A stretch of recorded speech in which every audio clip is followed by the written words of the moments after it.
This is ChestertonRadio.com.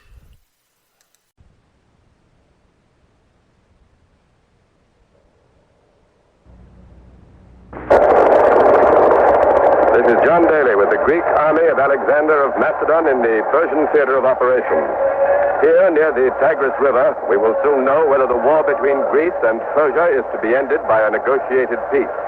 For the meeting that Emperor Darius of Persia asked for yesterday is about to take place. The Emperor's ambassador, Prince Meniscus, has left the enemy lines 2 miles away, should arrive here shortly.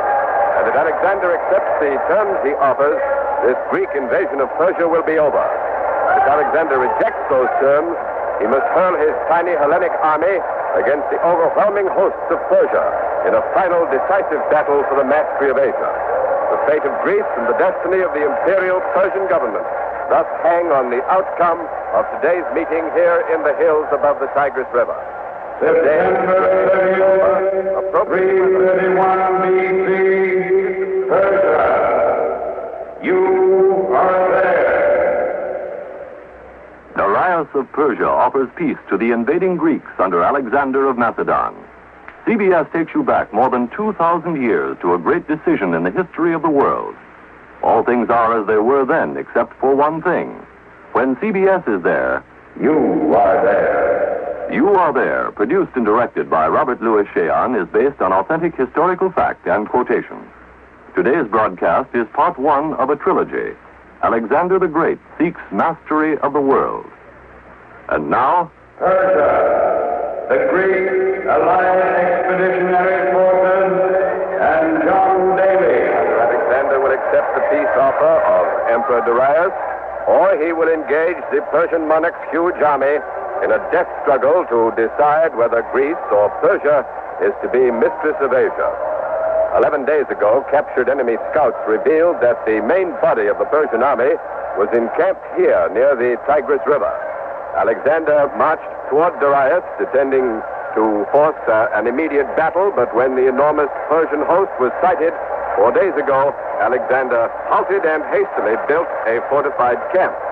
Yesterday, couriers arrived from Darius. They asked for a truce and an audience for Prince Meniscus, the emperor's ambassador. Though they said that Prince Meniscus would present peace terms, they gave no indication of what those terms may be. After consulting with his war council, Alexander agreed to hear the Persian ambassador. The meeting will take place under a huge pavilion erected here behind the Greek line. Alexander's divisions are massed around the pavilion. The 10,000 men of the companion cavalry, the ranks of the phalanx, the archers, javelin throwers, and skirmishers of the auxiliary detachments. The king of Macedon is inside the pavilion, standing near the throne. The members of the war council are with him, and Alexander has graciously consented to a brief interview. Ned Kalmer is with the king of Macedon, so go ahead, Ned Kalmer. The king of Macedon is in conversation with his counselors. He's promised to join us in just a moment.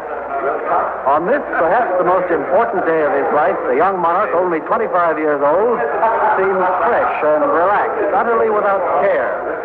A figure of a handsome youth with the finely developed body of an Olympic athlete. He's wearing a short linen tunic. His helmet is of polished steel with a white plume. His neckpiece, also of polished steel, ornamented with precious stones, which Alexander has ended his conversation now, and he's coming this way. Your Majesty, by your leave, what peace terms do you think Prince Meniscus will offer on behalf of the Emperor Darius? What terms will Darius offer? Why, the sun, the moon, and the stars. Your Majesty is not serious. Why not? The heavenly spheres are a fitting ransom for an emperor to pay for the return of his family. Then you think the Emperor is offering peace in order to get back his mother and daughter whom you captured 2 years ago? That may be, but I also flatter myself that the great king wishes to make peace because he fears us. If I remember correctly, sire, 2 years ago, Darius offered only a treaty of friendship in return for his mother and daughter. You remember correctly. I rejected that offer. Well, will you make peace with Darius now if he offers more than a treaty of friendship? Perhaps. If he offers enough. Well, how much is enough, sire? Oh, The sun, the moon, and the stars. Yes, I know, but seriously, Your Majesty... Very well, then, if you insist on being serious, the Emperor Darius may have back his family, and peace, too, if he will yield to me the throne of Asia. That's a royal ransom. Royal indeed. But to ask less would be an insult to the honor of the Emperor's family. But, sire, suppose the Emperor is not prepared to bid that high for his family and peace. Will you accept less than the throne of Asia? Let us not anticipate. Let us hear what Darius offers. It amuses me to have the Emperor of all Asia come begging to the King of Little Macedon. It reminds me of a tale that was told to me when I was among the Israelites. As the tale goes, there was a giant named Goliath and a young lad named David. Now, these two... Sire, if Your Majesty will forgive me, the Persian ambassador arrives. Thank you. You must forgive me now. The sun, the moon, and the stars approach me. Thank you, Your Majesty. As you heard, Prince Meniscus, the Persian ambassador, is arriving. So back to John Daly. You are coming this way through the Greek lines. Prince Meniscus is riding in a gilded war chariot drawn by 6 black horses, gaily caparisoned. An escort of about 100 mounted Persian nobles rides with him, and they appear to be members of the great emperor's personal bodyguard, that famous group of warriors known as the Kinsmen. The Kinsmen wear heavy jeweled armor. Prince Meniscus, however, does not wear battle dress. He is clothed in a flowing golden robe. And now the Persians have halted near the pavilion. Prince Meniscus steps down from the chariot. His escort is dismounting and gathering around him. The prince is a tall man, well over 6 feet in height, has a look of arrogance, as perhaps befits the representative of the ruler of most of the civilized world. He takes a large golden casket from one of the kinsmen and enters the pavilion. Alexander is seated on the throne. Prince Meniscus kneels before Alexander and sets down the golden casket on the floor of the pavilion, which is covered with rich purple carpet. The prince remains on his knees in accordance with Persian protocol, waiting for Alexander to bid him rise. Alexander speaks. We bid you welcome, Alexander, King of the Macedons. I bring you a gift of jewels and gold from him upon whom the King of Heaven has bestowed the dominion of the earth, to whom the Almighty Ahura Mazda has granted the surface of the 4 quarters, whom Providence has eminently distinguished with glory, exaltation, majesty, and with multitudes of devoted champions and confederates. The Emperor Darius, King of the Persians and the Medes, and ruler of all Asia. We thank your royal master for these tokens of his esteem, but in the list of impressive powers, titles, and honors that you attribute to him, you err in the last particular. Your master is not ruler of all Asia, not by half. I rule the lands west of the Tigris River, and will shortly rule the lands east of the Tigris as well. That is in the hands of the gods, sire. In any case, my lord Darius does not fear to do battle against you. He has summoned his retainers from every corner of Asia. We have 200,000 horsemen on the plain below, and 800,000 foot soldiers. 1,000,000 men, sire, and you have only 47,000. We outnumber you 20 to 1. Ah, but you forget, Prince, I defeated a Persian army that was much superior numerically 2 years ago. At Issus, I do not forget. Issus was merely an accident. It will not happen again. Even you, sire, must realize the utter madness of attempting to do battle with us now. If you choose to fight, we will scatter you as the thunderbolt scatters the creatures of the field. That remains to be seen. I warn you, sire, my emperor's patience has limits. Do not press him too far. By invading the lands of Darius, you have broken the 150 years of peace between Greece and Persia. I broke the peace. My royal father, Philip, was murdered by assassins hired by your master, Darius. I have come to repent, sire. is a convenient pretext to justify your invasion of Asia in search of loot and empire. I have heard it said that it was yourself who caused the murder of your father. Liar! I have the evidence to prove it was Darius who hired my father's murderers. Your emperor's own letters in which he boasted of the deed. And not only my father, your emperor has attempted to murder me. We know of Darius' foul offer to pay 1,000 gold talents reward to the assassin who could succeed in killing me. You may thank the gods, Prince, that I value my honor more than your insolence.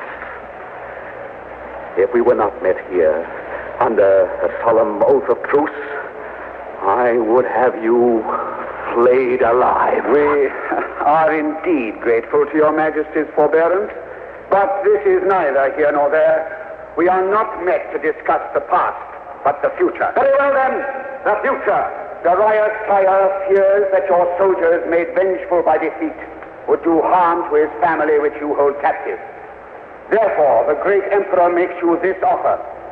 Return the Queen Mother, Sigigambis, and the Princess Tetaira, and Darius will swear eternal peace and friendship with you. He will give you the hand of his daughter in marriage, and as dowry you shall receive 30,000 talents of gold, the value of a rich kingdom, and with it all the vast territories west of the Euphrates River.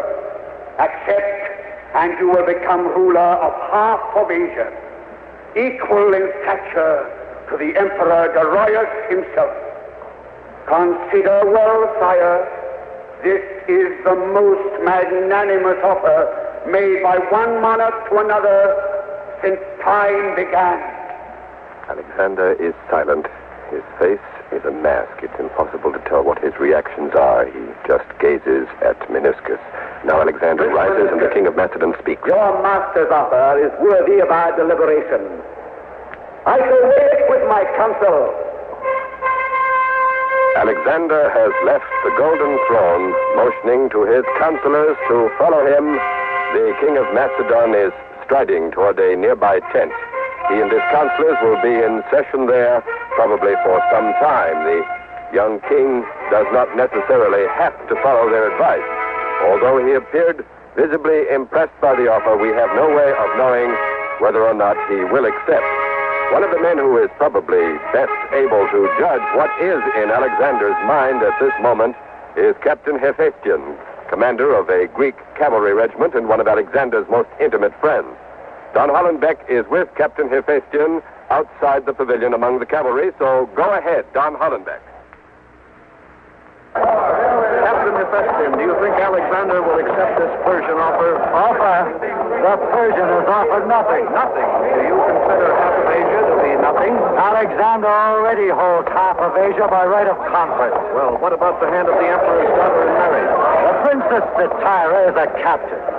If Alexander wishes to wed her, what is there to stop him? That's a good point, Captain, but what about those 30,000 talents of gold? At Persepolis, the Persian capital, are 30 times 30,000 talents of gold. And it will all belong to Alexander when he defeats Darius on the battlefield. Oh, you think you can win on the battlefield in view of the tremendous odds spelled out by Prince Meniscus? Alexander has conquered Asia Minor. He has liberated Egypt. He has leveled the great high-walled city of Tyre. The gods blessed his banners at Granicus and Issus. The barbarians between the Tigris and the Euphrates were defeated. Everywhere the faint of heart thought victory impossible to achieve, and everywhere Alexander has been victorious. And he will be victorious again. He must conquer Darius, otherwise he betrays his destiny. Destiny? What does Alexander consider to be his destiny? Alexander claims to be a direct descendant of Heracles and Dionysius. His divinity was proclaimed by the oracles of Delphi and Zeus Ammon. And his destiny, as proclaimed by these oracles, is to conquer and rule the world as a god. Do you believe Alexander's a god? What I believe is of no consequence. Well, if Alexander considers it his destiny as a god to conquer Asia, why is he even taking time to consider this Persian offer? The king amuses himself. He pretends to be impressed by our Persian emperor. He is also courteous to his counselors, lending ear to their advice. But all the while he is unshakably resolved upon the conquest of Persia. Mark my word, Alexander will shortly fling the Persian author back into the teeth of Darius. There will be no peace today, but war. Thank you, Captain Hephaestion. The young cavalry commander has given us one opinion as to how Alexander will decide. There is, however, another point of view, and for that opinion, we take you behind the Greek lines now to the village of Gaugamela. Ken Roberts speaking. Here, in a large and magnificently appointed tent, are the living quarters of the Emperor Darius' mother and daughter, the elderly Queen Sisygambis and the 18-year-old Princess Stateira. The gracious Persian Queen Mother and the beautiful princess have been traveling with this Greek army ever since they were taken prisoner at Issus 2 years ago.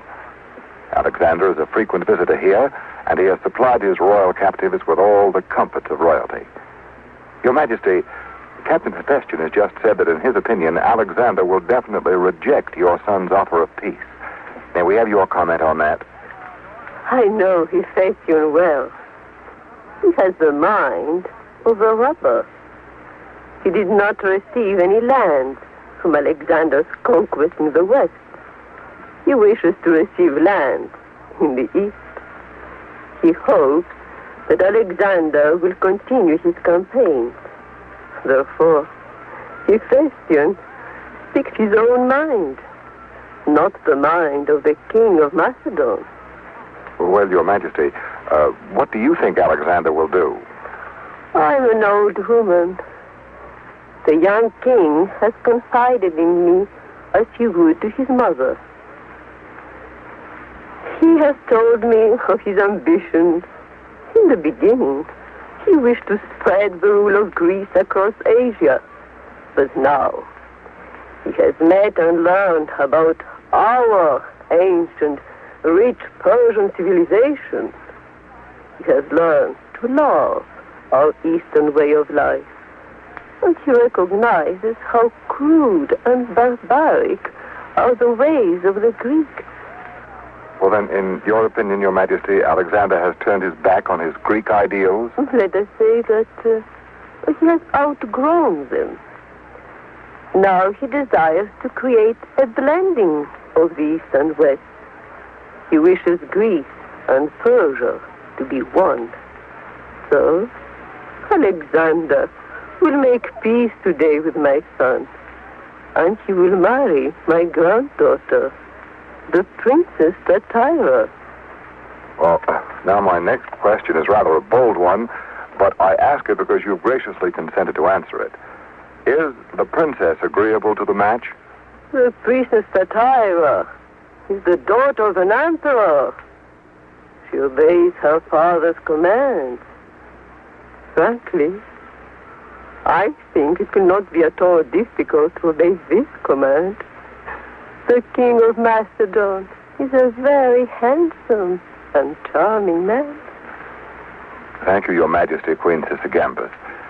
There's still no news from the conference tent where Alexander is discussing the Persian peace offer with his counselors. We have had some interesting reactions from persons close to the scene on what Alexander should or should not do. Just how accurately do these views reflect the desires of the Greek home front? For a report on that question, let's hear, after a brief pause, from Quincy Howe in our studios in Athens, Greece. Go ahead, Quincy Howe. As far as I can make out, the Athenians want Alexander to turn down Darius' peace offer. They want Alexander to fight a battle. But when it comes to their reasons for wanting him to fight, the Athenians are split into two parties. The chief spokesmen of these parties are with me in our studios here. On my left is the director of the Lyceum School on the west side of Athens, near the Gardens of Apollo, the philosopher and scientist Aristotle. On my right is the outstanding civic leader in Athens today, former Lord of the Treasury, member of the City Council, General Demosthenes. I'm going to ask Demosthenes to speak first. Will you tell us, sir, why your party hopes that Alexander will reject the Persian peace offer and fight Darius? Sir, Alexander is a tyrant who must be destroyed.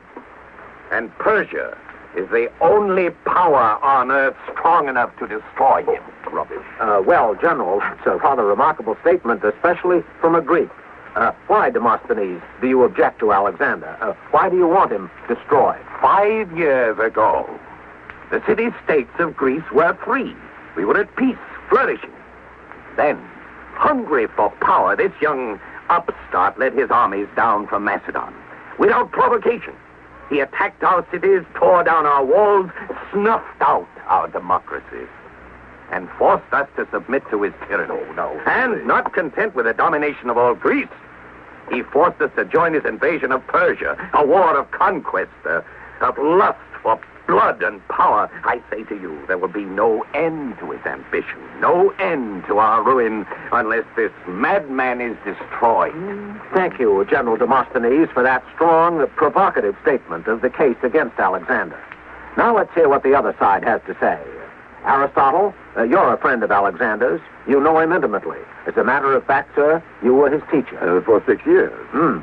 Well, what about, then, this charge that Demosthenes has just made that Alexander has taken away Greek liberties? Well, with all due respect for the eloquence of Demosthenes, I must point out that he is a professional orator, and professional orators are given to such phrases as tyranny and democracy. Phrases? Those phrases are the soul of Hellas. You will permit me, Demosthenes, since you are the noble champion of freedom, grant me my freedom to continue. Very well, continue. Thank you. Now, sir, Demosthenes paints an appealing picture of Greek cities at peace with each other and flourishing before the advent of Alexander. But the fact, sir, is that before Alexander became king of Macedon, our cities were constantly at war with each other. Our wealth was expended on armies, fleets, attacks, counterattacks. Our economy was stagnating.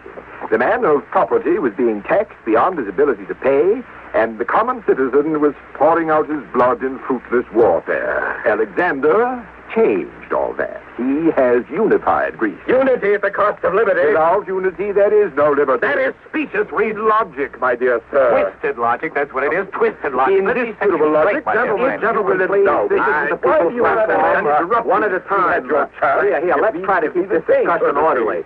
You've both given your views on Alexander's relations with Greece. Now, what about this Persian expedition?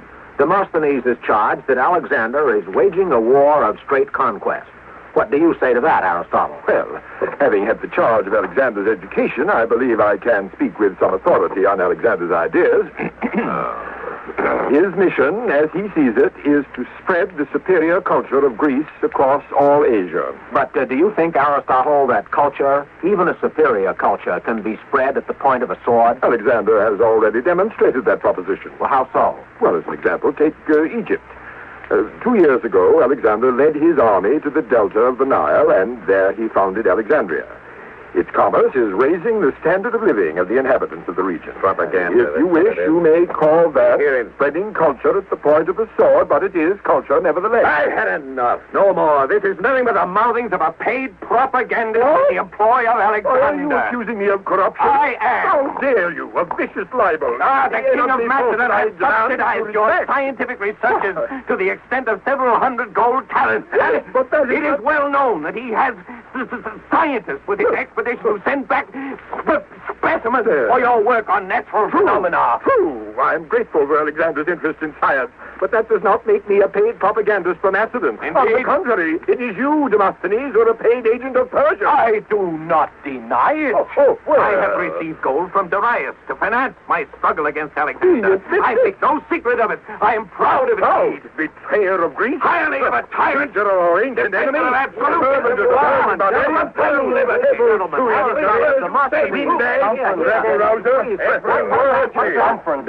Here, gentlemen, yes, here, just a minute. I'll have to interrupt this discussion. I've just been informed that Alexander's conference with his war council has ended. So we take you now, after a brief pause, to John Daly at the river Tigris in Persia. Go ahead, John Daly. Here at the pavilion, we're waiting for Alexander. The conference ended a moment ago, but the king of Macedon has not yet appeared. His councils, however, have come out, and Prince Meniscus, the Persian ambassador, and his escort are also here. General Parmenion Alexander's chief of staff, is here with us now. General Parmenion, can you tell us what the king of Macedon has decided? I cannot. I do not know what the king will do. I don't understand. Didn't the conference reach a decision, sir? The War Council gave His Majesty its thought on the matter, but the final decision rests with him, and he gave us no indication what that would be. Well, can you tell us what the War Council advised? The Council advised His Majesty to accept the Persian offer. Was the advice unanimous, sir? It was. Well, then, I should think that... Oh, excuse me, General. The trumpets are signaling the approach of the King of Macedon. He has left the tent and is walking toward the pavilion, his face impassive. There's no trace of a hint in his features as to whether he has decided on war or peace. It's a grim, frightening decision he must make. If he decides on peace, it means the end of years of hard campaigning. He and his soldiers will then return triumphantly to Greece with wealth and honor and glory. If he decides on war, however, it means a desperate battle against enormous odds. Alexander has now reached the throne in the center of the pavilion. He has seated himself, and now Alexander is speaking. Let the Persian approach. Prince Meniscus approaches the throne. At this decisive moment, he has lost none of his pride and his great dignity. With almost a defiant flourish of his golden robe, he has knelt. Alexander bids him rise, and now the young king your royal is ready to master, address him. Darius, desiring peace between Greece and Persia, has offered terms for settlement between our powers. But the gods, by giving success to my arms in conquering a great part of your master's empire, have manifested the justice of my cause. My answer, therefore, is this. If the Emperor Darius will have peace, he must acknowledge me as Lord of Asia and King of all his territories. Impossible, sire, you ask impossible. Those are the terms. Deliver them to your Emperor. Sire, I can tell you now. The Emperor Darius will yield no more than has already been offered. So, you speak for your Emperor? Are you so empowered? By his power and majesty I am. Then go and tell Darius that before another sun has set, he shall be stripped of his majesty and hurled from power. Go and tell your Emperor to prepare to defend himself. Today I conquer Asia. Tomorrow, the world! Battle between Greece and Persia. Battle for all Asia. Incredible as it may seem, the young king has thrown away half of Asia as not enough. He has chosen to gamble for all of Asia. All or nothing.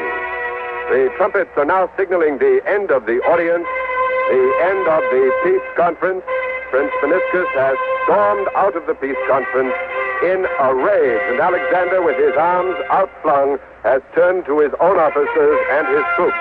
Whatever reservations they may have had about the wisdom of battle against the million men of Persia seems to have been miraculously swept away. At least for the moment, they stand their pride and confidence on their faith, ready to give battle. Prince Meniscus, as I said, has left the pavilion now. He is terribly enraged. And his escort are Alexander of Macedon rejects peace and chooses battle for the mastery of Asia.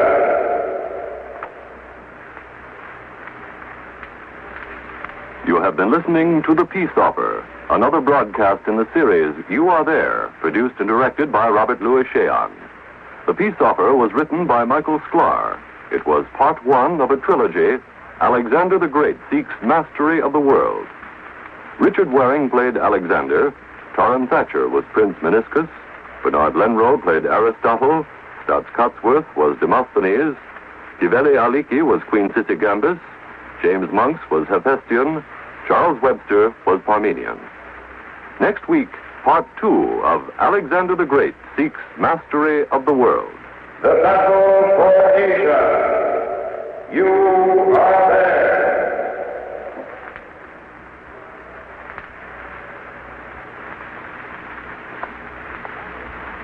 Tonight on CBS, you'll find solid enjoyment and laughter on the Electric Theater as Miss Helen Hayes plays a backwoods wife who gets tired of drudgery and asks for a divorce.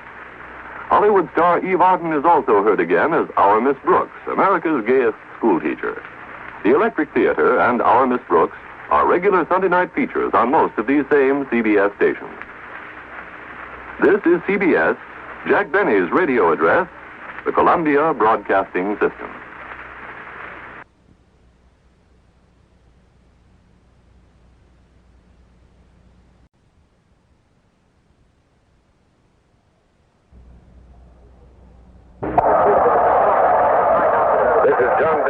Greek divisions under Alexander of Macedon overlooking the Persian plain near the Tigris River. In a few minutes, on this cold gray dawn in the 111th Olympiad, the King of Macedon will lead these men, a tiny army of only 47,000 soldiers, down to the attack on 1 million enemy troops led by Emperor Darius of Persia. If the Greeks can win against these overwhelming odds, they will achieve the almost impossible and set Alexander of Macedon upon the throne of all Asia. If they are defeated, however, these Greek soldiers know that the Persians will show them no mercy. They know that the stake today is literally victory or death. Can the Greeks win against the terrific odds? That's the question uppermost in the minds of every officer, every foot soldier, October 1st, 331 BC, Persia. You are there. Alexander of Macedon about to attack Darius of Persia. 47,000 Greeks against 1 million Persians. CBS takes you back more than 2,000 years to the most amazing gamble in all military history. All things are as they were then, except for one thing. When CBS is there, you are there. You Are There, produced and directed by Robert Louis Cheon, is based on authentic historical fact and quotation. Today's broadcast, The Battle for Asia, is part 2 of a trilogy. Alexander the Great seeks mastery of the world. And now, Persia, with the Greek forces at the Tigris River and John Daly. Greeks against 1 million warriors of Asia, odds far greater than any army has ever faced before. The feeling among the troops today is in direct contrast to the sentiment that prevailed here yesterday. Yesterday, Alexander's men were excited at the prospect of peace. The Persian Emperor Darius offered the Greek king half of Asia if he would end the war. The troops were hopeful that Alexander would accept, but the king of Macedon rejected the offer. He chose instead to fight for all Asia. And although his men are determined to acquit themselves as well as they can, they don't welcome the prospect of today's fight. They see themselves going into almost suicidal battle. Why did Alexander turn down Darius's offer? Why did he choose to throw his badly outnumbered Greek force against the huge army of the Persians? For some answers to these questions, we take you now to Greek Army headquarters somewhere behind the lines and Major George Fielding Elliott. In choosing to fight rather than make peace, Alexander is gambling everything on his belief that the small but superbly disciplined army can defeat the army of Darius, which is vastly superior in numbers but loosely organized. During the 3 years that Alexander has been campaigning against the Persians, he has put his faith in Greek discipline against Persian numbers again and again, and won. At the river Granicus, it was 30,000 Greeks against perhaps 200,000 Persians, and Alexander won. At the Battle of Issus, it was 40,000 Greeks against about 400,000 Persians, and Alexander won. But today the odds are not 7-1, they are not 10-1, they are 20-1. And the question is, will Alexander's hitherto successful formula stand the test of these newer and greater odds? The Persian front is so wide that it extends far beyond the Greek flanks. It is entirely possible that despite Alexander's superior mobility, the Persians will outflank, surround, and destroy him by sheer weight of numbers. Darius has chosen today's battlefield. It's a broad, flat, and deep plain, perfect for maneuvering the great masses of men at his disposal. The main weight of the Persian attack will undoubtedly be aimed at the Greek flanks. If Alexander can succeed in keeping his flanks from being rolled back, if he can stave off encirclement by the Persians, he has a fighting chance to win this battle. Ned Kelmer on the left flank of the Greek army reports enemy activity. So go ahead, Ned Kelmer. From our position here at the Greek left flank, we can see a large body of Persian cavalry coming into the enemy line directly opposite.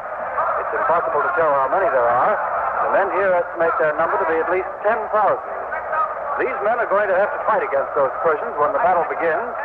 So let's get their reaction to that additional enemy cavalry. Here's a mercenary with me now, a professional soldier, a veteran about 40 years old. He tells me his name is Nearchus. Where are you from, Nearchus? Men who fight for a living don't have any particular home. Oh, I guess they don't. Well, where were you born? Sparta. What unit are you with, Nearchus? The javelin throwers. Oh, then you men will be among the first to engage the Persian cavalry. How do you feel about that? I'll kill my share of Persians before I die. Then you expect to die in this battle? The Persians will take no prisoners. But if Alexander wins, won't he? Win? Against 1 million enemies? The king of Macedon has tempted the fates once too often. He has defied the god of chance for the last time. But hasn't Alexander led the army to victory over great odds in the past? We've been lucky. But this time Alexander has gambled away the life of every soldier in the army. Then you think Alexander should have made peace yesterday with Darius? The whole army wanted the king to make peace. Even the war council advised him to accept the Persian offer. But Alexander wasn't satisfied with half of Asia. No, he must have all Asia. He wants to conquer the world. The world! We'll fight. But the only Persian soil we'll win is the soil they bury us in. But I'll kill my share of Persians before I die. Thank you, Nearchus. Yes, if I'm to die, I'll take my share with me. Yes, I know you will. Thank you again, Nearchus. The soldier with us now, judging from his armor, appears to be a cavalryman. Is that right, soldier? Yes, I'm with the Athenian mounted auxiliaries. Will you tell us your name, please? Pausanias. I assume you're not a mercenary, Pausanias. You're one of the Athenian conscripts. Yes, we were conscripted to serve by the Athenian city council.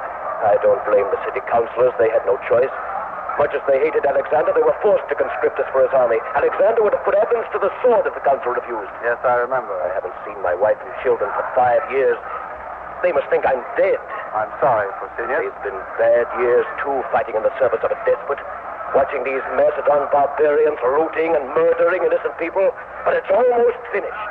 Just one more battle. Then I'll go home. You expect to go home after today's battle? Alexander has sworn to release us from our service when he becomes king of Asia. Then you expect to win here today? I've waited a long time for this battle. We'll win if I can help it. Do you think it's possible to win in spite of the odds? In spite of anything, we must win. Otherwise, I'll never see my family again.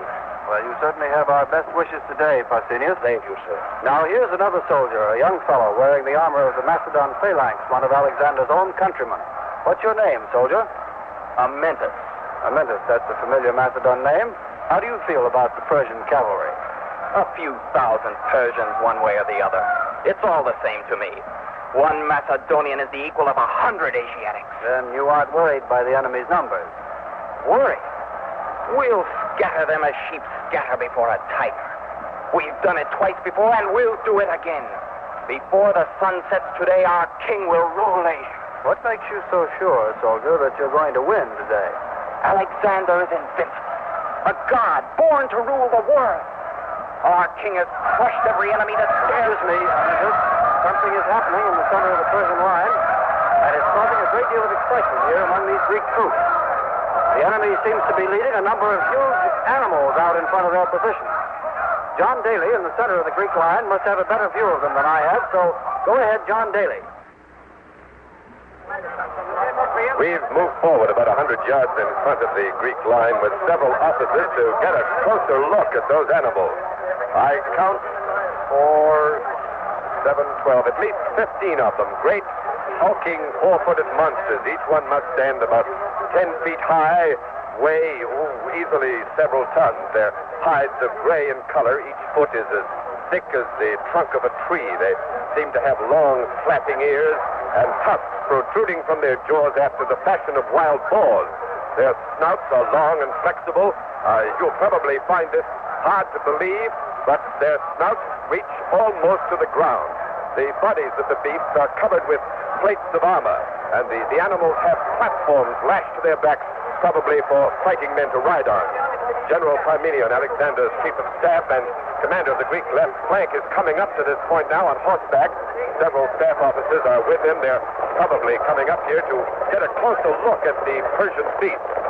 Greek travelers to Persia have brought back tales of terrifying animals such as these, and I think they call them elephants. Apparently, the Persians have trained these beasts for use in battle, but just how they'll use them is anybody's guess. General Parmenion is dismounted. He's looking across the plain to the Persian line, studying the strange beasts. Let's see if we can get a statement. General Parmenion! General Parmenion, sir. Do you think that these beasts are elephants? That is a possibility. Well, do you think that they will be used by the Persians in today's battle, General? That is also a possibility. Well, how do you think they're going to use them, sir? What will the Persians do with them? Those are questions on which we have some very definite ideas. But we are not prepared to discuss them at this time. Well, do you have any defense against the elephants, General? Suppose they come charging into your lines, trampling down the men. I assure you, sir, the Persians believe they have produced a secret weapon which will win this battle. They shall find themselves mistaken. There never has been a weapon before that wasn't countered. And we shall counter this one today. Well, thank you very much, General Parmenion. Alexander's chief of staff has turned to talk to his officers. He and his aides are referring to them as elephants, and so I guess that's definite. These are elephants. Don Hollenbeck at Greek headquarters behind the line informs me that he has a Persian prisoner with him who is willing to give us some accurate information about this new Persian weapon. So over to Don Hollenbeck. The name of this Persian prisoner of war is Mithrides. When he was caught yesterday, he taunted the Greek intelligence officers with stories of those enemy elephants, but they didn't believe him. Now, however, the Greek officers have given me permission to interview the prisoner. Mithrides is a tall man, swarthy, black hair and a black beard curled in the Persian fashion. His armor is very fine. He's probably a member of the Persian nobility. Is that correct, Mithrides? Yes. I am a kinsman. Oh, a member of the Emperor's bodyguard? Yes. The kinsmen of the nobles of Persia who enjoy that privilege were the finest body of troops in the army of His Majesty, Darius. Yes, I'm told you were caught by a very ordinary detachment of Greek scouts. I beg your pardon, sir. They were Thracian scouts, not Greeks. There's quite a difference. What is the difference? Well, the men of Thrace are a more warlike people than the Greeks. Closer in blood to the Persians. Well, I understand that for warlike Persians, you people didn't put up much of a fight. There was no reason to resist. My party was outnumbered, and so we surrendered. What about those elephants in the center of the Persian line, Mithrides? What can you tell us about them? Ah, yes, the elephants. The Indian war elephant is the most fearful, terrifying weapon in modern warfare. It's not too much to say that the war elephant is the decisive, the absolute weapon of battle. Their effect on the enemy is incalculable. They strike terror in the hearts of their opponents. They cause panic among the cavalry and the foot soldiers.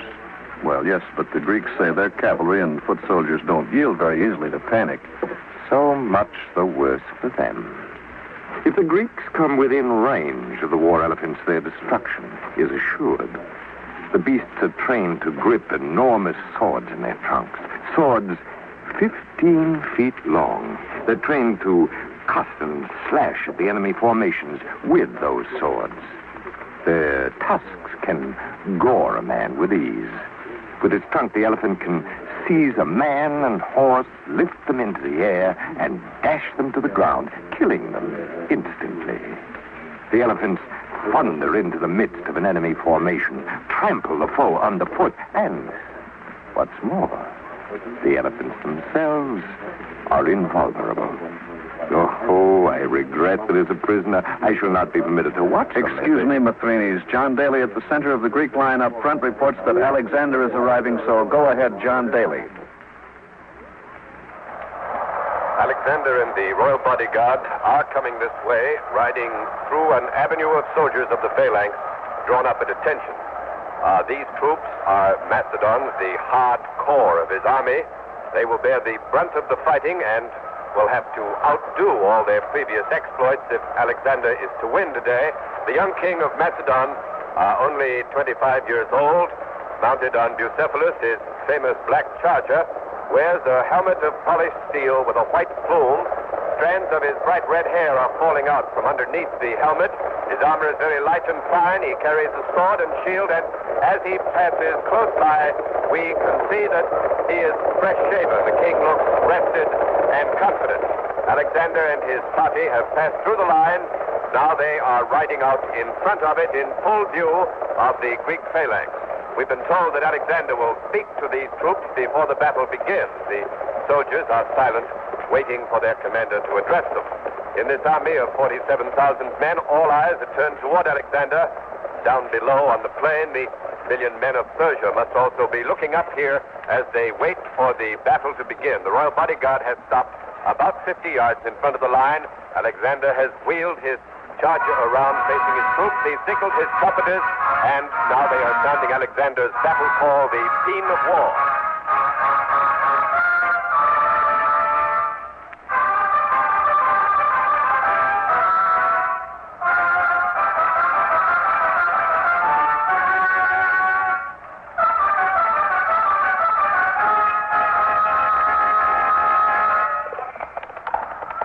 Alexander has spurred Bucephalus toward his troops, walked through, and now he is addressing the soldiers. Soldiers of Greece, I shall not attempt with many words to stir you to valor.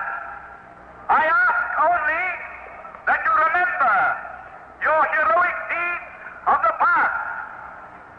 Their memory shall be enough to incite you to glorious triumph. Have faith in me, your commander. I have led you from victory to victory. Remember, this time we fight not for a mere city, not for a province. The prize today is all Asia. I admit the task is difficult, yet the battle must have only one outcome. We must destroy the enemy. If we fail, there is no retreat. Behind us are the river Tigris, the Euphrates, and countless miles of enemy land. We must advance and conquer. Alexander has turned his charger toward the enemy, raising his arms high, sword in one hand, shield in the other. The king of Macedon lifts his eyes to heaven and speaks once again. O Zeus, ruler of the gods, all-powerful, lend your divine aid to my army. Give me victory today, O my father.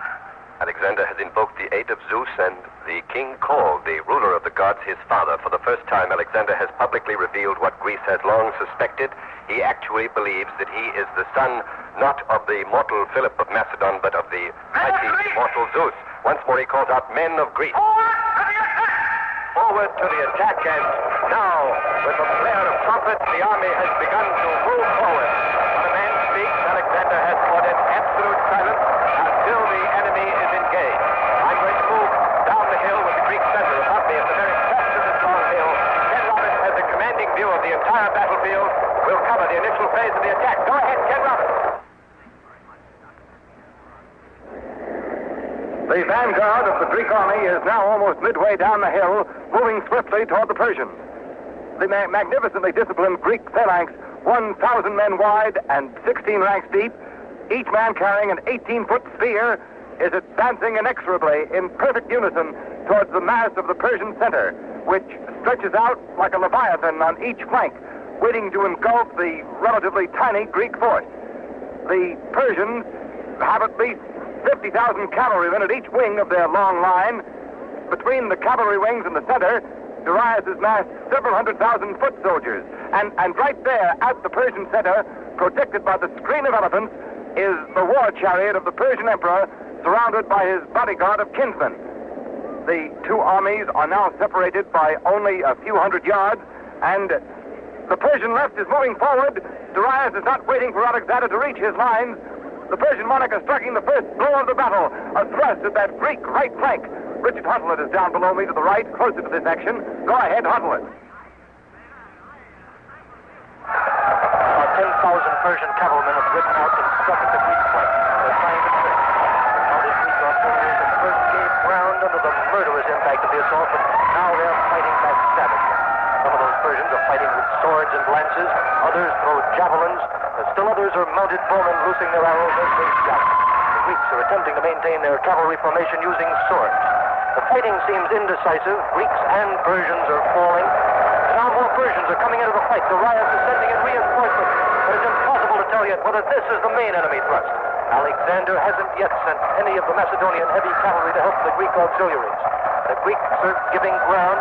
Ned Calmer reports that the Persians have launched an even more furious assault across the plain on the Greek left flank. So over to him.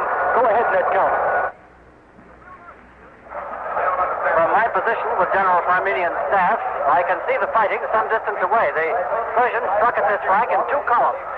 They're using tens of thousands of cavalry, archers, javelin men, and scores of chariots. They're knifing into the Greek line like demons with swords and lances, cutting a path of blood and death as they go. One Persian column is now attempting to turn the Greek flank. The other is fighting to break through at the center. General Parmenian is employing all his forces in a supreme effort to stem this murderous assault. He's thrown in the 1st and 2nd divisions of the phalanx, the Salian cavalry, the Thessalian horse, and the foot soldiers of the auxiliary brigade. But it doesn't seem possible that Parmenian can save the situation. The staff position here is being encircled rapidly. It looks very bad here. This is Don Hollenbeck at Greek headquarters behind the lines. Go ahead, Ned Calmer.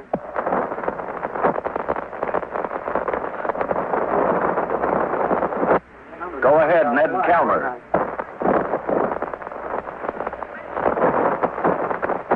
We hope to reestablish contact with the Greek left flank. The Greek forces are not only running into difficulty on their right and left flanks, but they're also in trouble here. Persian detachments right now are attacking the headquarters camp. The camp guards are resisting fiercely. Silicus, commander of the guards, has sent a message to Alexander telling him of the situation and asking for help. A bulletin's just been handed to me. It's from General Parmenian, commander of the Greek left flank. The forces under Parmenian have been completely encircled. They're in danger of annihilation, and the general has sent couriers to Alexander urging assistance. Ken Roberts, up at the crest of the hill overlooking the battlefield, reports activity in the center of the Greek line now, so over to him. Go ahead, Ken Roberts. Alexander is paying no attention to the dangerous situation on his flank and in his rear. He is gambling everything on his all-out assault at the center of the Persian line. His skirmishers are attacking the elephants that protect Darius now. The Greek skirmishers are hurling their javelins and discharging their arrows at the beast. Now Persian foot soldiers are striking back furiously at the Greeks. They're trying to defend their elephants. A wild fight is surging around the feet of the elephants. If Alexander can break through that train of elephants, he can get to the Persian emperor himself. And it appears that's what Alexander is trying to do. And now elephants are rearing up, trumpeting with rage. They seem to have become maddened by the wild crowds of battle and the wounds that the Greek skirmishers inflicted on them with spears, arrows, and javelins. But now the elephants are breaking. They're out of control. And they're turning around, charging back into the Persian line. They're stampeding the enemy. The absolute weapon that Darius counted on to win this battle has been turned against him. And the way is open now for Alexander to get to Darius. The king of Macedon is taking advantage of it. The Greek shepherds are sounding the charge. Alexander is leading the attack. John Daly is running out a broadcast from a vantage point close to and overlooking the center of the line. So go ahead, John Daly. Go ahead, Daly. Alexander and his Macedon have smashed into the center of the Persian line like a thunderbolt. Emperor Darius' royal bodyguard of kinsmen have engaged them, are fighting bitterly behind the kinsmen. In his war chariot, the Persian emperor is shouting commands, trying to rally his nobles who guard his person. If the kinsmen fail to stop that savage Greek thrust, Darius will be at the mercy of Alexander, and we may see personal combat between the two monarchs. Something that Alexander is probably seeking, but from the look of this battlefield now, Darius doesn't want it too much. It seems incredible that Alexander has reached this point, but even now it doesn't seem possible that he can break through that mass of Persian defenders and reach Darius, for the kinsmen are great fighters, their ability known to legend. The Macedons here in the center must be outnumbered at least 5-1. Javelins and arrows are singing through the air. Spears and swords are flashing in the air, taking a terrific toll. The Greeks don't seem to be able to wield their weapons fast enough to make any difference in the dense ranks of the enemy. Cut and hack as they will, the Persians fall as they do in great numbers. Still, there are others always to take the place of those who do fall. And still, Alexander and his men keep hacking their way forward, keep plunging in against the kinsmen, and the kinsmen are beginning to waver, are beginning to give ground. As they waver, the Greeks fight with renewed fury, and this protective mass around Darius now is beginning to break up. Alexander is beginning to drive through the kinsmen straight toward Darius' war chariot. Alexander's been waiting for this moment for years. It's been one of his ambitions to destroy Darius in hand-to-hand combat. But Darius has turned. He's fleeing. He's refused to face Alexander in battle. He's swung his chariot around, and he's lashing his horses, and they're galloping away with him at top speed. Alexander's not giving chase. He's not allowing his emotions to master his military judgment.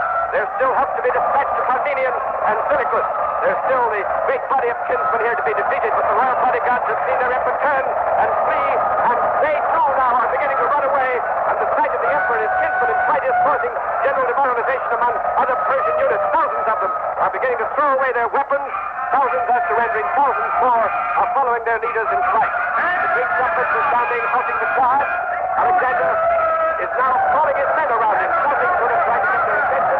I think he's going to speak to them. I'm going to try to get up there now. It's only a short distance away.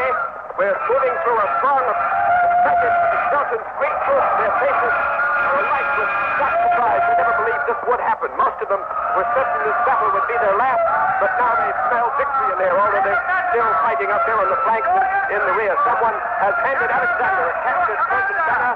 He's waving it aloft. We're as close as we can get now. Alexander has the attention of his men, and he's speaking to them. I salute you! Here, in the center, you have beaten the Persians. Now, forward to help your comrades in the flanks and to the rear. Victory is certain. Men of Macedon, Darius is no longer emperor of Asia. Asia is ours!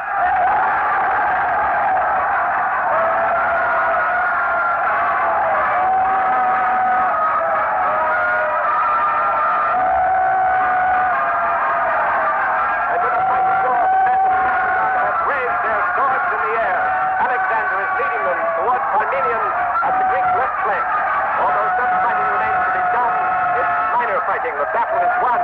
The battle for Asia is over. An astonishing, incredible victory for Greece. Here on this plain near the Tigris River, the rule of Persia over the vast provinces of Asia has been dealt a mortal wound.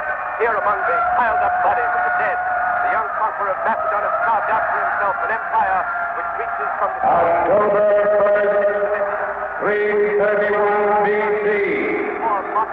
Alexander of Macedon defeats Darius of Persia and wins the rule of all Asia.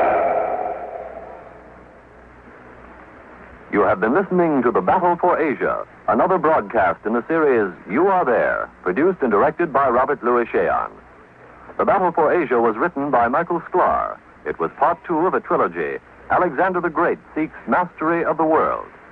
Richard Waring played Alexander, and the cast included Arnold Moss, Joseph Boland, John Merlin, Skip Homeyer, Charles Webster, Guy Sorrell, and others. Next week, part 3 of Alexander the Great Seeks Mastery of the World. Mutiny in India. You are there. Fine comedy, fine drama on the distaff side are provided every Sunday night by 2 of America's most talented actresses, Miss Eve Arden and Miss Helen Hayes. Every week, Miss Hayes is heard on the Electric Theater in an outstanding Broadway motion picture or radio drama, while Miss Arden brings you the lighter side of a teacher's troubles as the star of Our Miss Brooks. CBS cordially invites you to hear them both every Sunday night over most of these same stations. This is CBS, the Columbia Broadcasting System.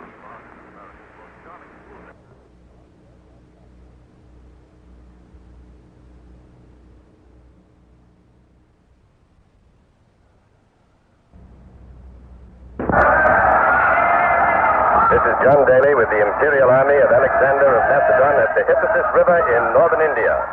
This day in the 113th Olympiad, an hasty battle between the Greek and Persian divisions of Alexander's forces, with the supreme commander leading the Persian unit against his own Greek countrymen. For 3 days, Alexander's Greeks have defied his orders to go forward into the dangerous lands of India to the east. They insist on returning to Greece. Today, Alexander has called an assembly of the Greek units. It is expected that he will offer his countrymen one last chance to end their mutiny. If they refuse, it's believed that Alexander will order the Persians to attack at once. It must be emphasized, however, that this is not official. It is speculation.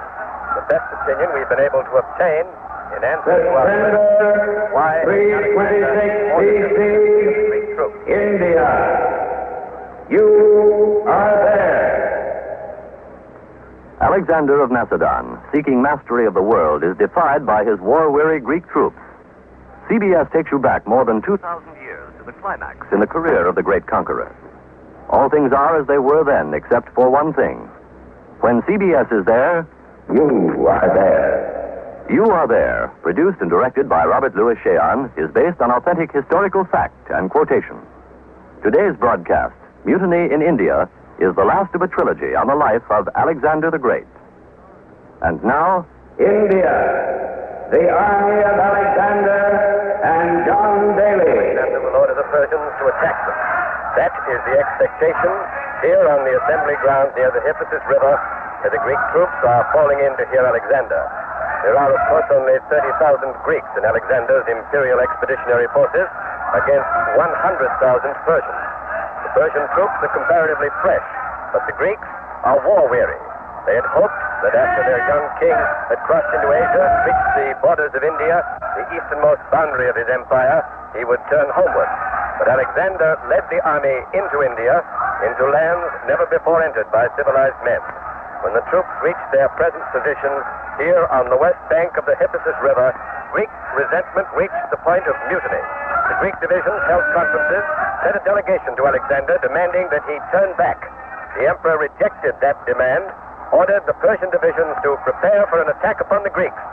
But then, instead of attacking today as was expected, Alexander ordered this assembly of the Greek units.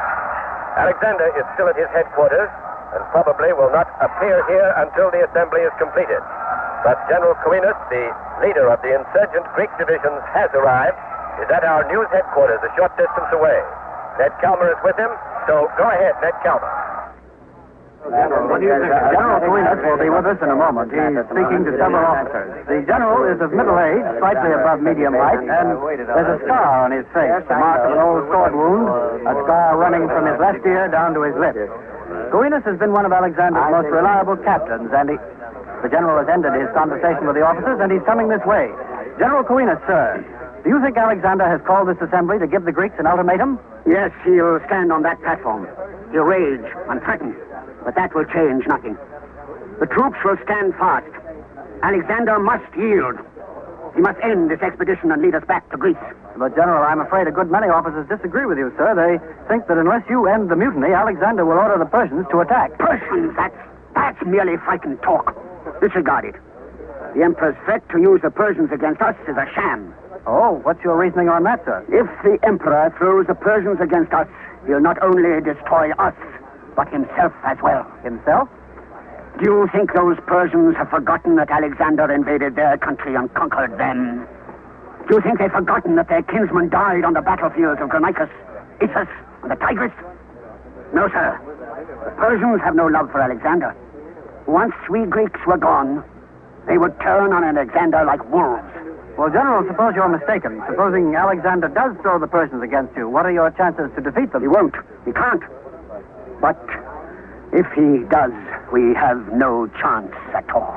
But you Greeks have always been outnumbered by the Persians when you fought them, and yet you've beaten them. Yes, but always in the past, Alexander was our general. If we fight today, he will be leading the enemy. And as a general, he has no equal.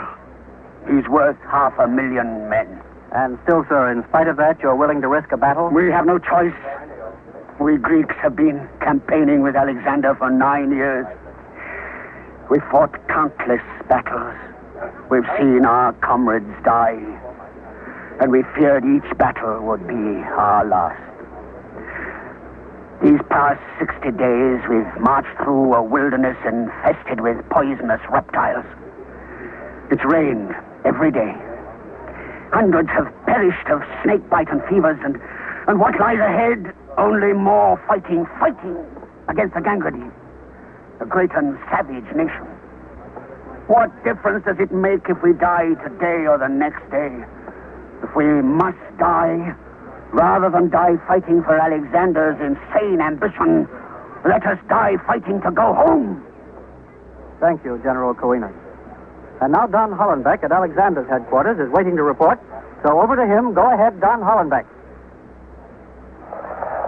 The Emperor has still not left to go to the Greek assembly ground. Here outside Alexander's headquarters, the 100,000 men of the Persian units are drawn up behind Alexander's tent. Near the headquarters are 1,000 Persian cavalrymen, the royal bodyguard. Ordinarily, the Emperor's bodyguard is composed of an equal number of Greeks and Persians, but all the Greeks were instantly dismissed when the mutiny began. Among the royal bodyguard are a number of Persian satraps, warlords. The commander of the bodyguard is Oxyates, king of Sogdia, the Emperor's father-in-law. Alexander married Oxyates' daughter Roxanne 2 years ago, and thereby cementing the friendship between this Persian warlord and his Greek ruler.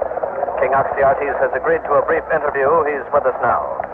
Your Highness, General Coenus, the leader of the insurgents, said a moment ago that Alexander is coming to the assembly ground prepared to yield to the Greek troops. Do you think that's true?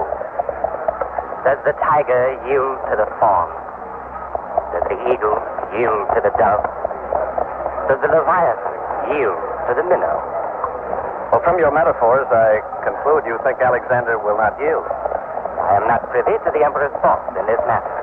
But it is my belief that unless the Greek troops throw off their misleaders and submit voluntarily, Alexander will scourge them into submission. Well, do you think the Greek troops will break and submit? Does it matter to the tempest if the trees bend before it? Does it matter to the sea if the shore crumbles? Does it matter to heaven if the earth vanish? Alexander belongs no longer to Greece. His majesty belongs to the world. And with or without the Greeks, he will go on to conquer the world.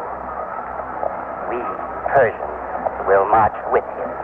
But the Gangaridi who lie ahead are reported to be very strong. It said they have 2,000 war chariots, 20,000 cavalry, 200,000 infantry, and 3,000 war elephants.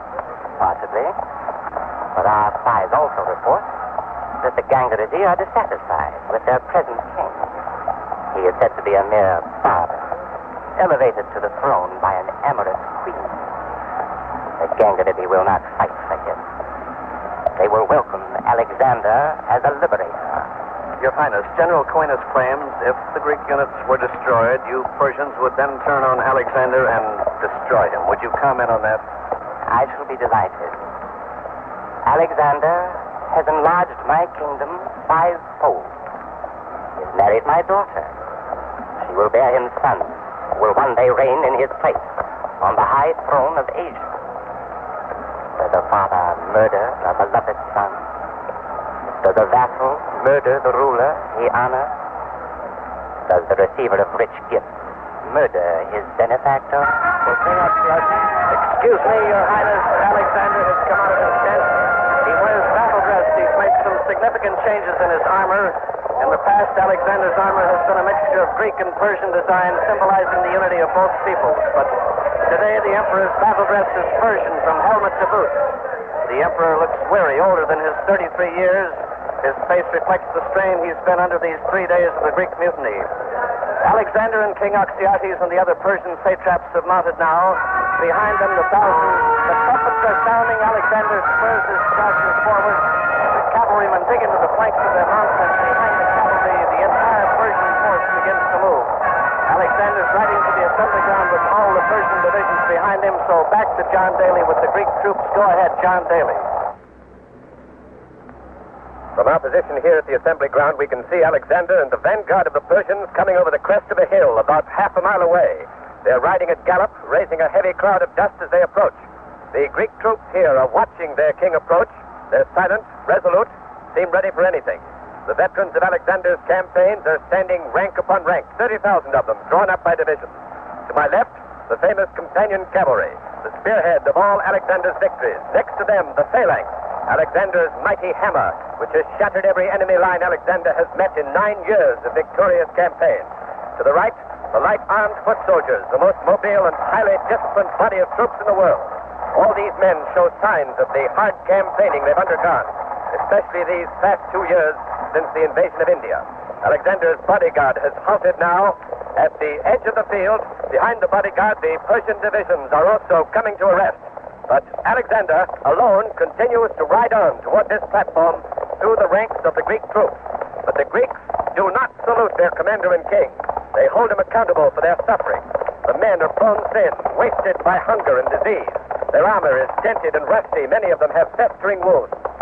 The king of Macedon has reined up before the platform. Quickly, he dismounts without a word to anyone. Without a glance at General Coenus, he's mounting the steps of the platform from which he will speak. A lone figure before the 30,000 silently accusing and defiant Greeks who must be wondering whether their emperor will actually hurl the Persians against them unless they end their mutiny. Alexander is speaking. 3 days ago, your spokesman informed me that you refused to continue the campaign beyond the Hypasus River. Soldiers of Greece, this is treason! I should have nailed your spokesman to the nearest trees, flogged thousands into obedience, cut off hundreds of heads, as I did twice before, when traitors dared to rebel against me. Philotas, Callisthenes, Parmenion, all traitors and all dead. Yet, out of my love for you, my fellow countrymen, my simple soldiers who shared danger with me and victory, I am showing the greatest of forbearance. Soldiers of Greece, there are limits to my patience. We go forward against the Gangrene, forward to new and ever more glorious victories, forward to mastery of the world. Alexander's words have drawn no response from the Greek divisions. The men are absolutely silent, unmoved by the eloquence of their king. They've heard his eloquence before, and apparently General Coenus is mounting the platform. Alexander turns to him. Coenus confronts his king. Now back to the platform. When you charge us with treason, we have opposed your will, but only because it has become necessary to place a limit upon our suffering. Your suffering. Have not I, your emperor, suffered as painfully as the commonest soldier? True, sire, but you must realize how numerous we Greeks were 9 years ago when you marched forth from Macedon on this expedition. You must realize, sire, how few of our original numbers have survived. I and you who have survived have sacks of gold and precious jewels. Oh. When I became your king, you were peasants, living in mud huts. Now you are men of wealth and power. I have made you princes of Asia. But we are men, sire. We have a great yearning to see our wives and children. Of what use is gold to us if we die here on an alien soil? Lead us, we beg you, back to Greece. Then, if it be your wish, lead a new expedition against the Gangrene. Young men will flock to your banner, replacing us who have grown old and weak in battle and hardship. March at once, or by my father Zeus, the Persians attack. I beseech you, sire, trust not the Persians. You rule their bodies, but not their hearts. Trust us, sire, us, your loyal Greeks, we who honor and love you. Fool! Mortal! It is I, Alexander, Emperor of Asia, son of the divine Zeus Ammon, a demigod who speaks. Forward, I say! Forward! No! Greetings! The emperor is leaving the platform, his face pale with rage. General Coenus has just ordered the Greeks to prepare to resist an attack. Should Alexander order it now? The king has mounted. He's riding towards the Persians. The men are turning to face the Persian divisions. Cavalrymen are setting their lances, archers fitting arrows to their bows. Soldiers of the phalanx have locked shields and raised their long spears. Others have drawn their swords. The Persians haven't moved yet. Alexander is approaching them, and a horseman has left the Persian ranks and has met Alexander in the center of the field. The horseman is Aristander of Tolesus, the emperor's chief soothsayer. He's talking excitedly with Alexander. The emperor shakes his head, and there is evidently an area of disagreement. This unexpected development comes as a complete surprise. We don't know what it means. Aristander is one of the most celebrated augurs in the world. The two men are galloping The two men are galloping back here towards the platform, and General Coenus has ordered a stop to the preparations for battle. We don't know unless they presage some startling development. Aristander is the great licensed soothsayer, famous seer and diviner of the will of the gods. He is Alexander's chief augur, entrusted with the making of sacrifices, examining the omens and reading them. On the basis of the omens, he very often advises Alexander on difficult decisions. The emperor has dismounted now at the platform. Aristander remains below. The men are silent again. General Coenus and the Greek units seem to know nothing more than we do about the meaning of this unexpected development. Alexander is up on the platform again. Ignores General Coenus, and once more Alexander speaks to the troops. Aristander has intervened in your behalf. He wishes to demonstrate to you that it is not my will, but the will of the gods that we go forward. Here, now, on this platform, before your very eyes, Aristander shall perform the ceremony of the omen. He shall reveal to you the will of the son of Zeus, the friend and counselor of mankind, the Olympian Apollo. By what omen, sire, shall the will of Apollo be revealed? By the flight of a sacred white falcon. When the bird, upon release from its cage, flies eastward, it shall be a sign that you must march eastward. But, sire, what if the bird does not fly eastward?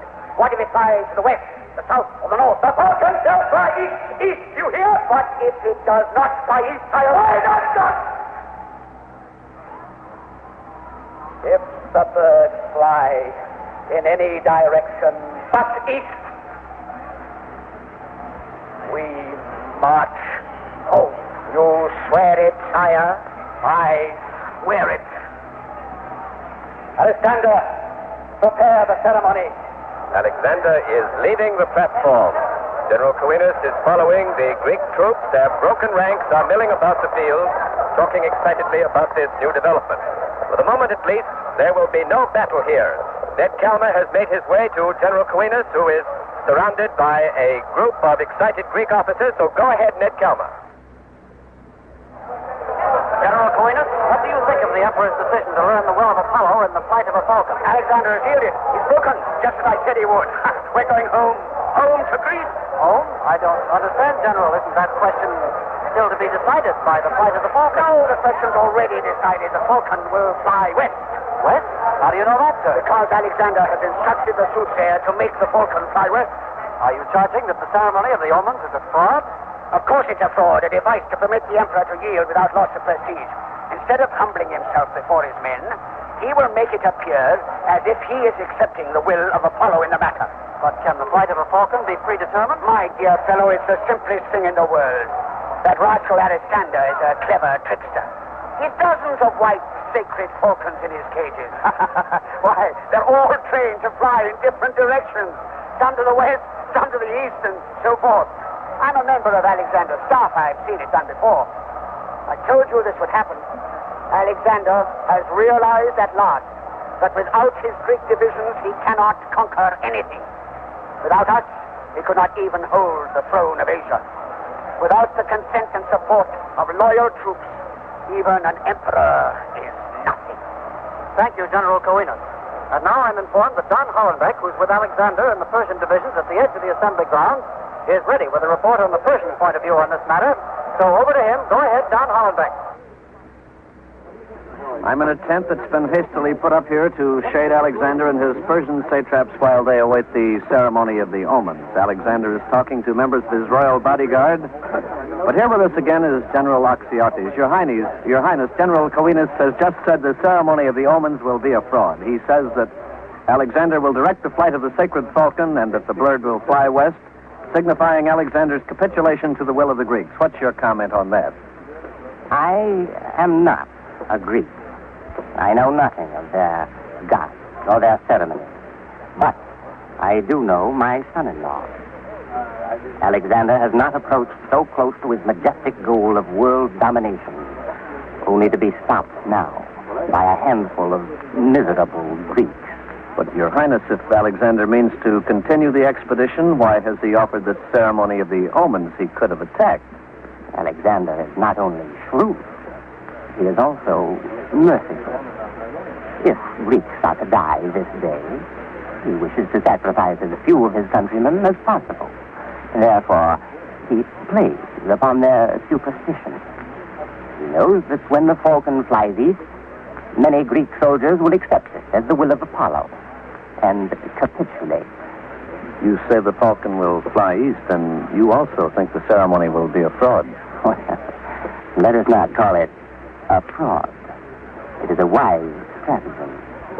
We Persians worship the god who rides the blazing sun chariot across the heavens, the supreme Ahura Mazda. But even among us, however, kings have been known to instruct the Magi to, shall we say, assist our god in determining what mortals should do. Do not believe General Coenus. The expedition goes on. Thank you, King Oxyates. And now John Daly reports that the ceremony of the omens has begun, so back to the platform. Go ahead, John Daly. Up there on the platform, the ceremony of the omens has begun with an invocation by a chorus of 12 Greek boys. The chorus is chanting the hymn of Apollo, which begins with the words, "We will sing in praise of thee, glorious son of Zeus, who dwellest on the snowy peak, where in sacred oracles thou hast proclaimed tidings prophetic from the divine tripodic seat." Alexander the soothsayer stands at the center of the platform, wears a white robe girded about the waist by a belt of hammered gold. On his brow, the soothsayer wears a finely wrought chaplet, also of gold. The chanting boys are dressed in white tunics and short white skirts. Their invocation is accompanied by the music of a flute and a lyre, and on a high tripod in full view of the troops is the instrument that will reveal the will of Apollo and the fate of this expedition, a large cage which contains a white falcon. Alexander still hasn't arrived, so let's listen to the hymn for a moment.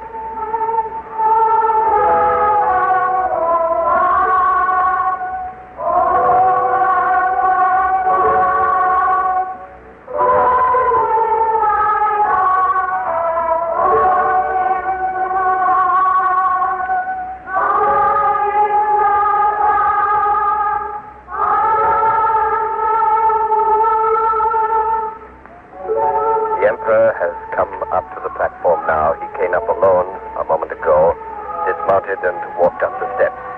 General Coenus is also on the platform. Alexander still impassive, but the general's face wears an expression of cynicism, even disdain.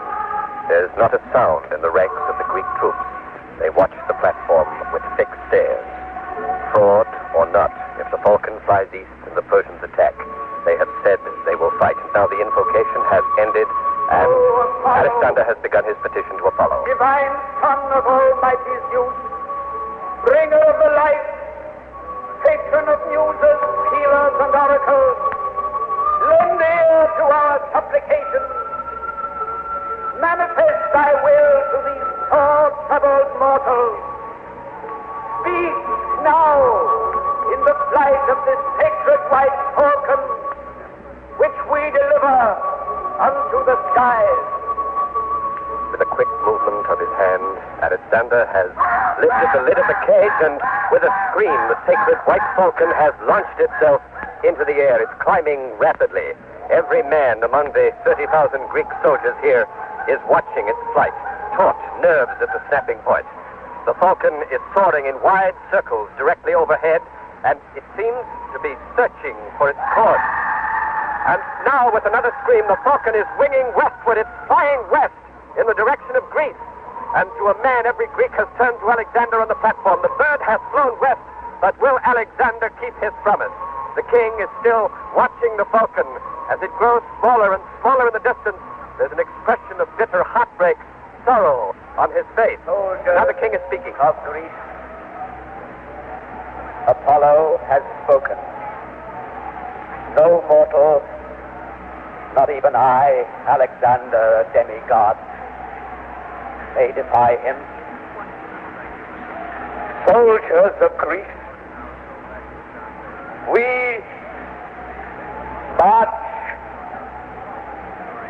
home. Mighty draw, the Greek divisions are hailing the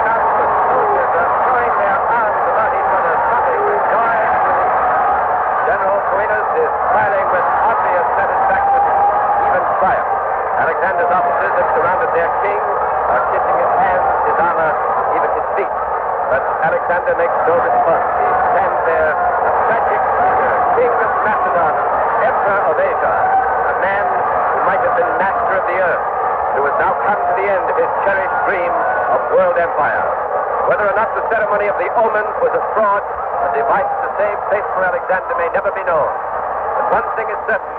India, Carthage, September 326 BC, India.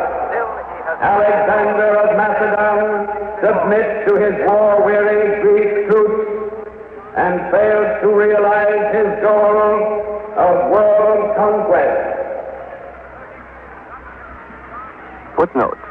Alexander did not lead his Macedonian troops back to Greece. He took them as far west as Persia, and there, 3 years later, 323 BC, Alexander caught the fever and died. You have been listening to Mutiny in India, another broadcast in the series You Are There, produced and directed by Robert Louis Cheon. Mutiny in India was written by Michael Sklar. It was the last of a trilogy. Alexander the Great Seeks Mastery of the World. Alexander was played by Richard Waring. General Coenus was Torrin Thatcher. King Oxyates by David Orrick, and the Soothsayer by Guy Sorel. Next week, April 22nd, 1889, the Oklahoma Land Run. You are there. Fine comedy, fine drama on the distaff side are provided every Sunday night by two of America's most talented actresses, Miss Eve Arden and Miss Helen Hayes. Every week, Miss Hayes is heard on the Electric Theater in an outstanding Broadway motion picture or radio drama, while Miss Arden brings you the lighter side of a teacher's troubles as the star of Our Miss Brooks. CBS cordially invites you to hear them both every Sunday night over most of these same stations. This is CBS, the Columbia Broadcasting System.